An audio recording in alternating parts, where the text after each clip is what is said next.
about how devs should automate their test. And the idea is like adding a new extra step into the dev's workflow to make sure that our code is being working well with quality and so on. Well, I want to introduce myself. I'm Mauro Gioberti.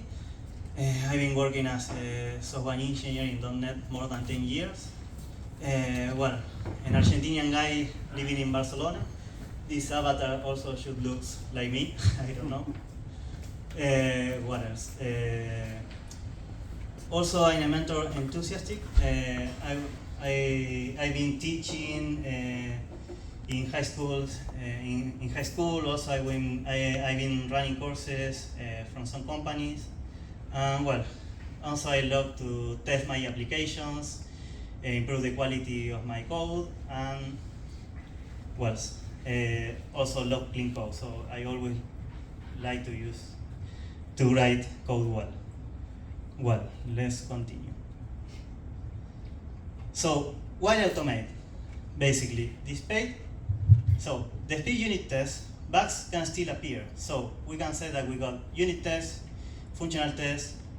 Also, we can get some manual testing, but this sometimes is not enough.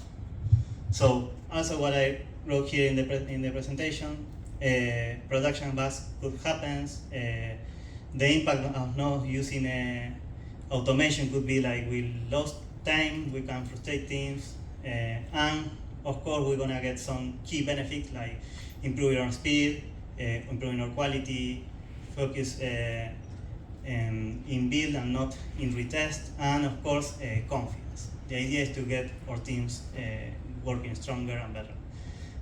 One big note here in the bottom is like this doesn't replace a QA, right? So I'm showing you in a very basic step of automation that developers can do, but the QA has their own criteria, they have their own perspective, so it's just to doing an extra step and making sure that we're all aligned.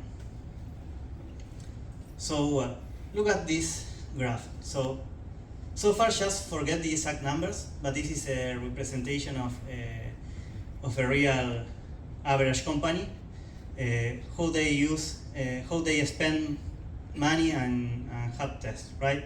So with what I want to try to explain here is like we expect that 100% of the tests are here in the development stage, and the cost is the lower.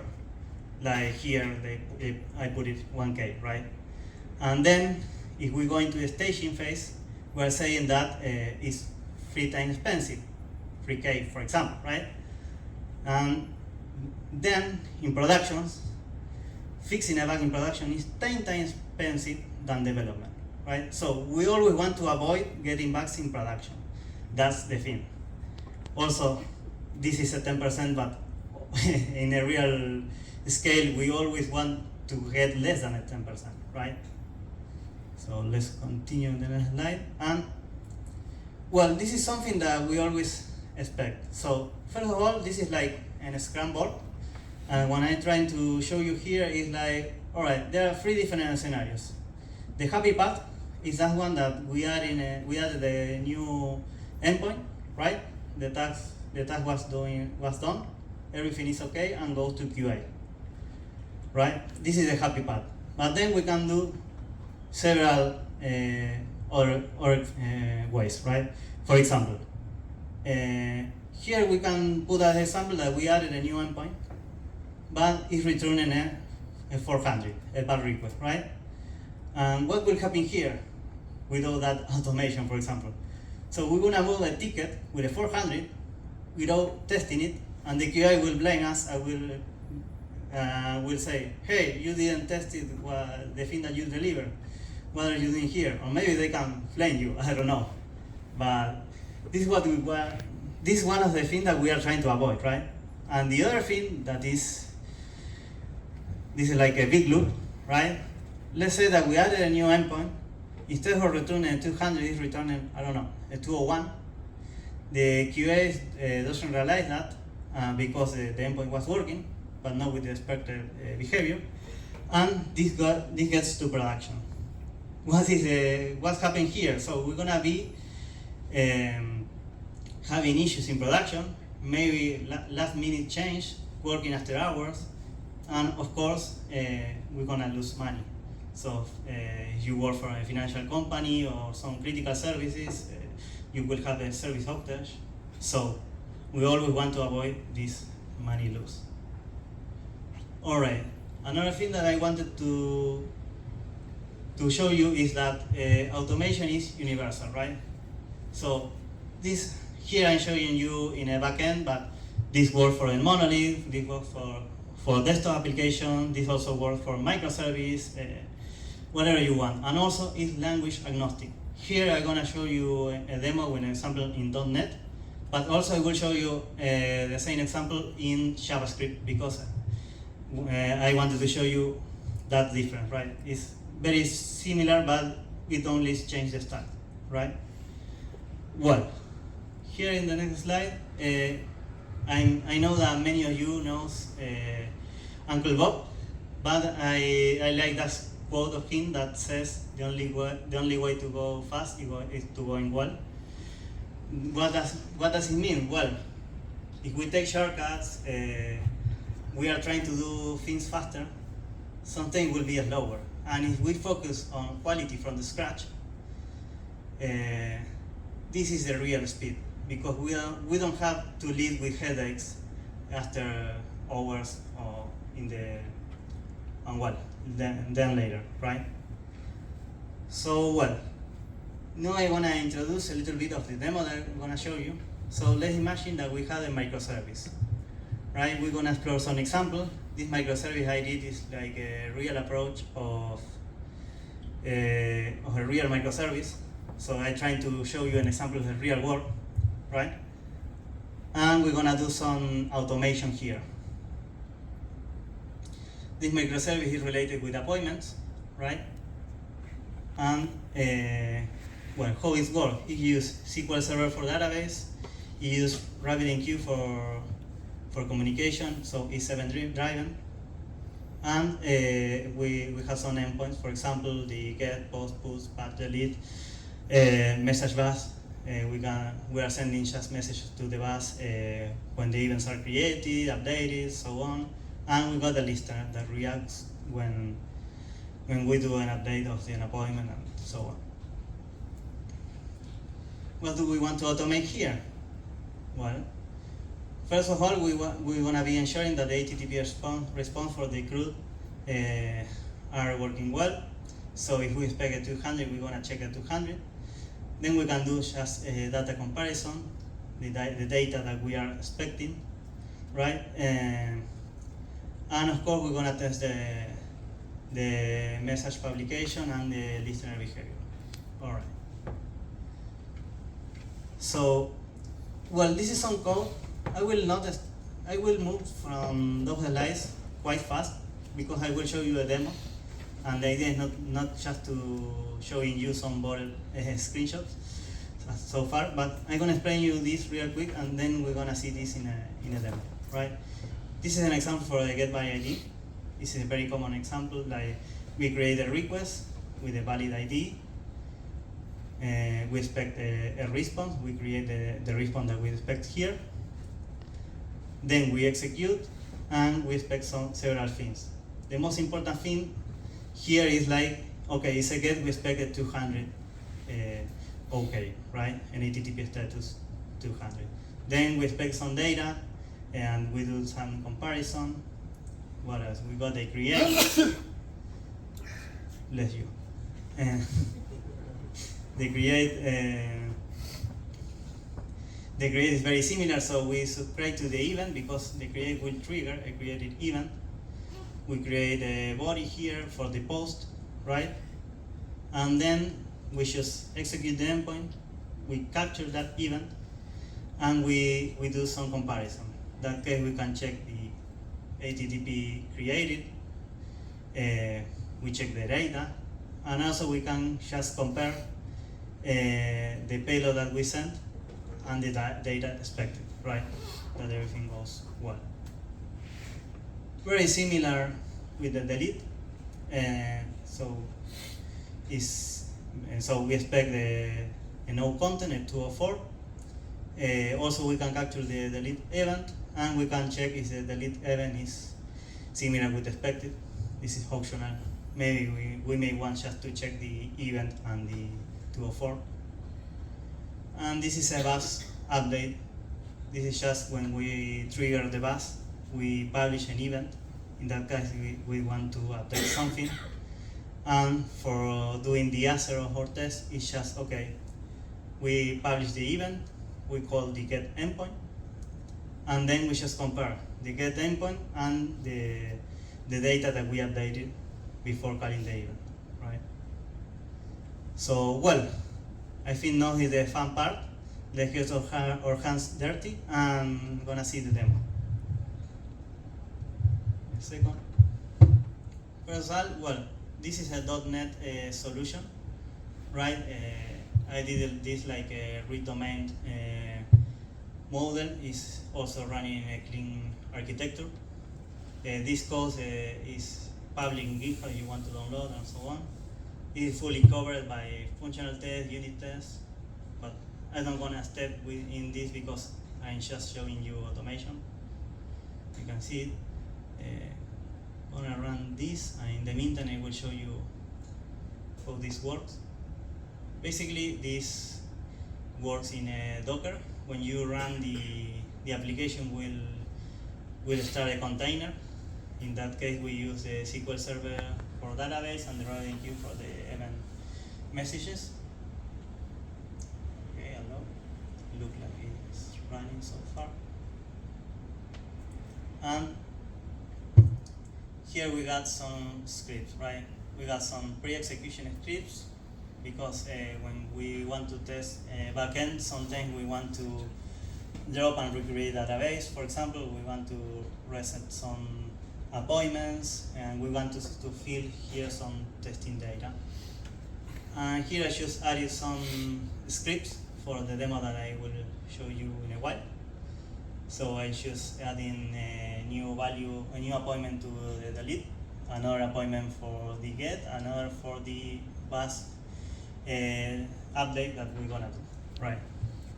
So if we want to check if this works in the API, I will just execute this from Swagger. This is the get of the appointments. We will see that all this data that I see is there, right? Well, I'm also gonna open the management studio to connect to the SQL server. And well, in the meantime, we're gonna see those some events. We can just start with the get. It's the one that is most straightforward. So first of all, before executing, I'm gonna add the breakpoint here in the controller, and we will be double check all this works. So look like the management studio started. Let's go back. And well, let's call, for example, the get by. Alright, we added an endpoint here. Sorry, breakpoint. And let's execute this first test.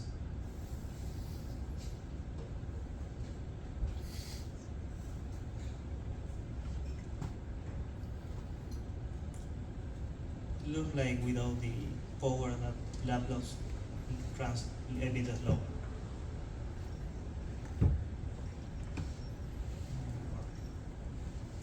Alright, so here we are trying to get the 207, right?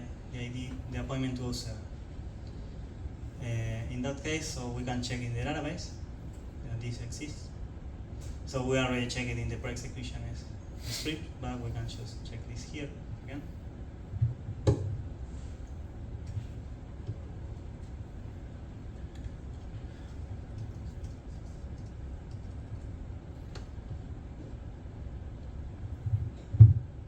So the 207, it says, why should devs automate? And well, it says that the meeting is really good. I don't know, what do you think? But, well, that's the bar. So here we just created the request, right? Here we can check that we are going to the URL in a second. Appointment /207, right? So we're gonna hit the microservice right now. And now we are debugging the backend, right? So we're gonna step into this. We got some validation here, the ID and so on. Well, here we are getting this from the DB. This is a very straightforward scenario. And we are just returning this into a domain model, and we are just converting to a DTO to return here. So we want to return the contract. All right. Let's get rid of this endpoint and continue the workflow. And well, what do we want to check here? We can check the 200 OK. That it works. That we can check also that we have data. We check the ID, which is the 207, right? We're just checking everything here. So we go here. And well, also I did another example because I told you that this is language agnostic. I did that same automation in JavaScript with the Postman. You know that you can execute the script here.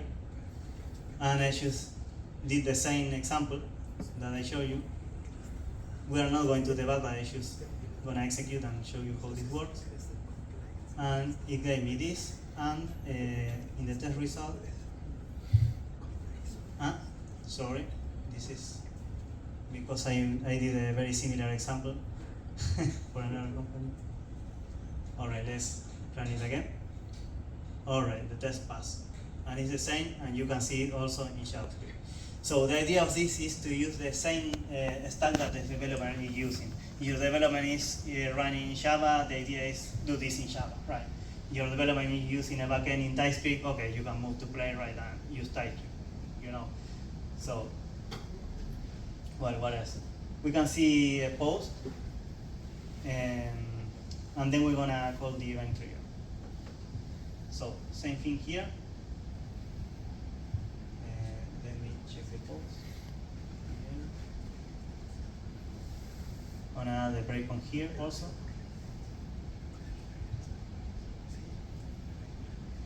And also, before executing, we can check in the database, right? That we are just adding a new row here. So the last inserted row is that one, the signal 2. So we're gonna expect the signal 3, right? So let's run it. Let's debug.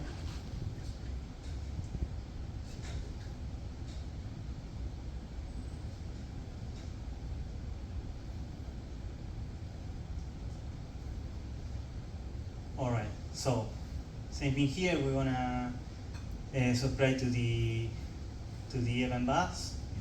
Well, also we're gonna create a body that we're gonna send it to the post, and we're gonna create the request, right? The request, it has the URL that we want to go. So we're gonna go just post and sending this body serialized. All right. So let's execute this, and we're gonna go straight to the MS. All right. We just stepped into the MS in the backend, and gonna step into this again.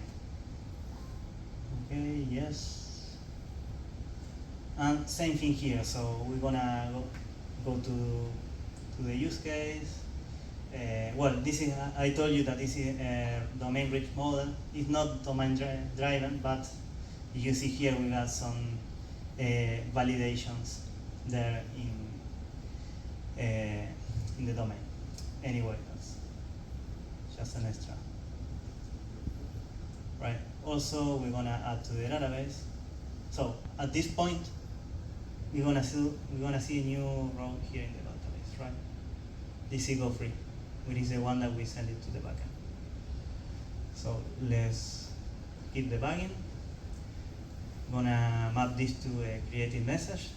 I'm gonna publish this to the bus, right? And let's continue with the common workflow. All right. So here we got the response. We can see it. You can see the response that is created with some data, right? With the content. All right.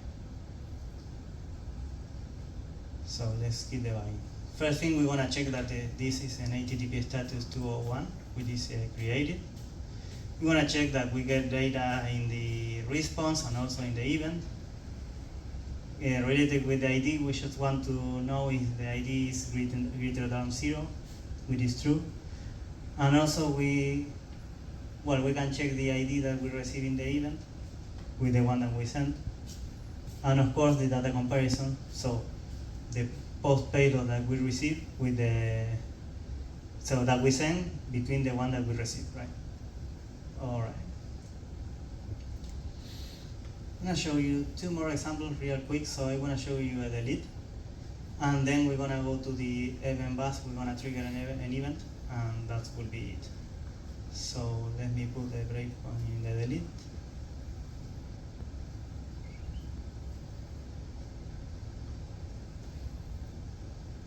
Here, and let's execute this.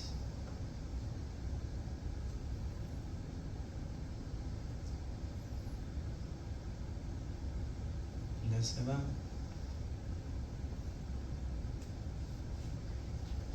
So same thing here. We subscribe to the event because the delete is sending a deleted event.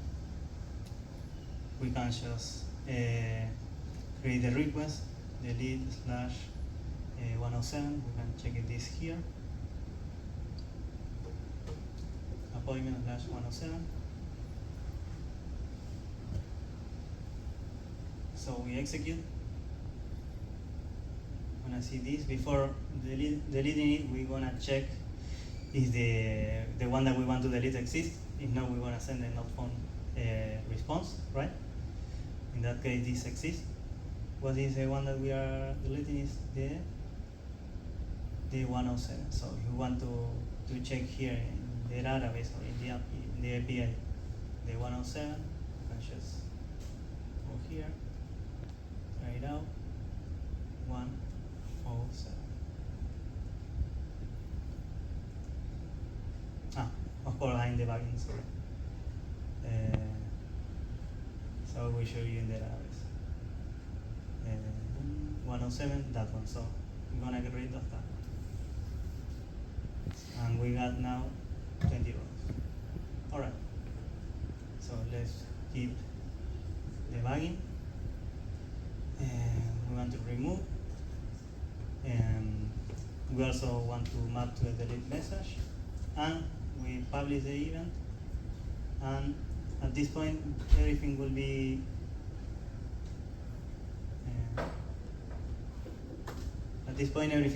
deleted. So if we say that we had 21 rows, we're gonna get 20 rows. The 107 is not anymore here, and of course we're gonna want to catch the event, and of course we want to check if we got enough content, and so on. Also checking the data, everything I showed you just before. All right. One thing here with the delete, for example, that this is curious. If I execute this test again, this will return me not found, right? So I'm gonna just execute this again, and I will show you why the test will be failing, right? So let's go again to the act. So we go to the delete, and if you see here the appointment, it doesn't exist, it's null. So if the appointment is null, it's gonna return not found, and this is not the status that we are expecting. That was the reason that I told you that I am just dropping the database and inserting everything again, because in that kind of automation, I'm checking also the behavior of the test, if it exists, it doesn't exist. So in that second iteration, the test is gonna fail. gonna continue this. Gonna go here, and well, the event will not be shown, and also here we expect a node content, and we got a node found. So if I continue this, boom, test failed. And well, now I'm gonna show you the last demo, the last test that I'm gonna demo. So this here we want to publish an event and expect to the microservice react and do something. In that case, we want to update this appointment, the 407, right? I'm gonna add just a filter here.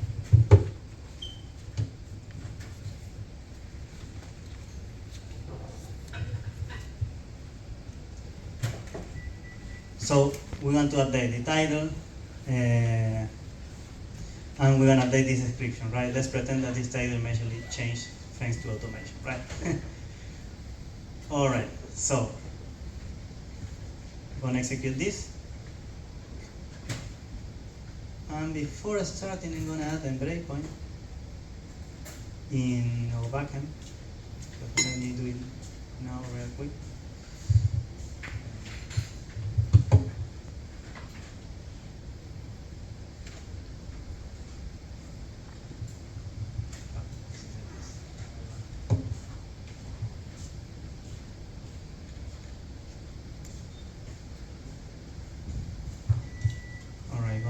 A breakpoint here in the backend, and I'm gonna trigger this event, right?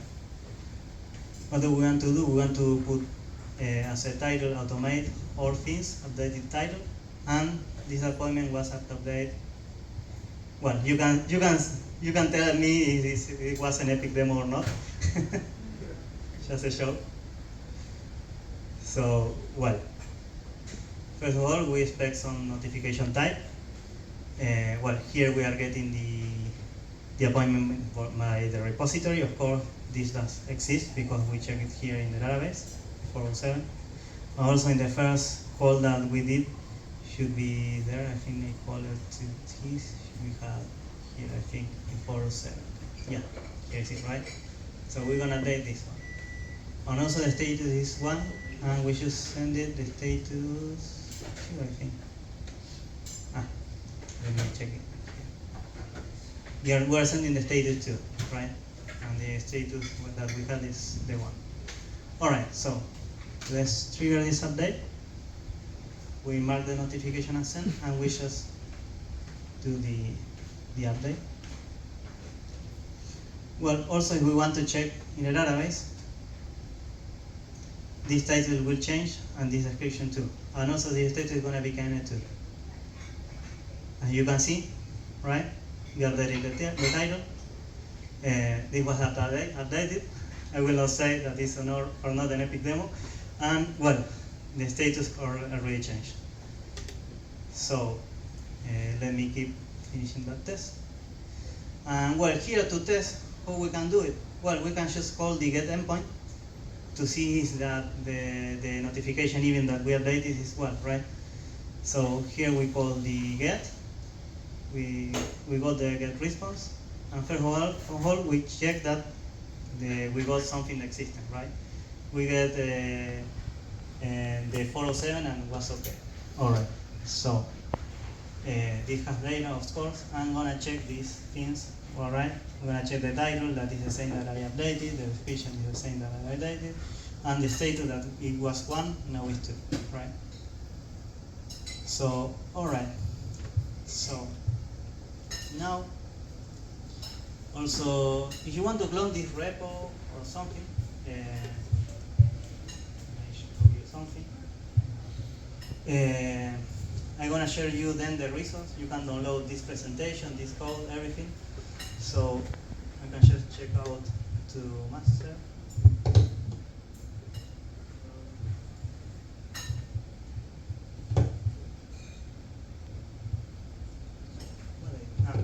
Sorry, my bad, I'm missing it. We check out master. We just check out to master.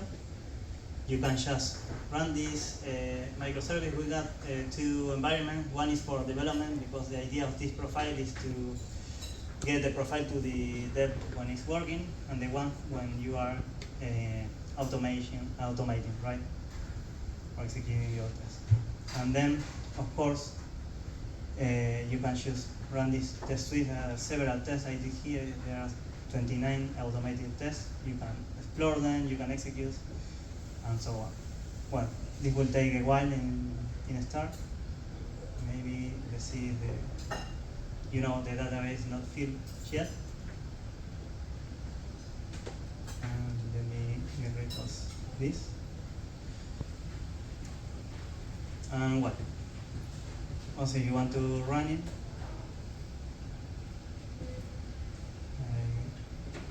This will be executing and will be passing okay.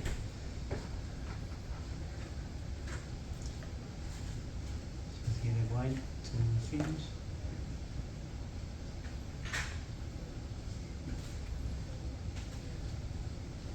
All right, now will be passing. And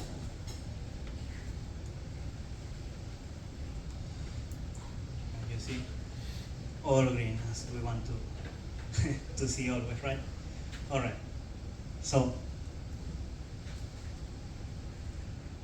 next step, what we can do here after this? Well, first of all, we want to integrate this into a pipeline. Also, as Luis was saying before, of course, we want to run this in parallel because we're gonna save a lot of time. And of course, every change that you will be doing, it will be always will be depending on how grow is your application, right? If you got a simple microservice like I show you, maybe we don't care if that is working in parallel. We need to split into different parts, but not necessary. But we can use MoT servers, right?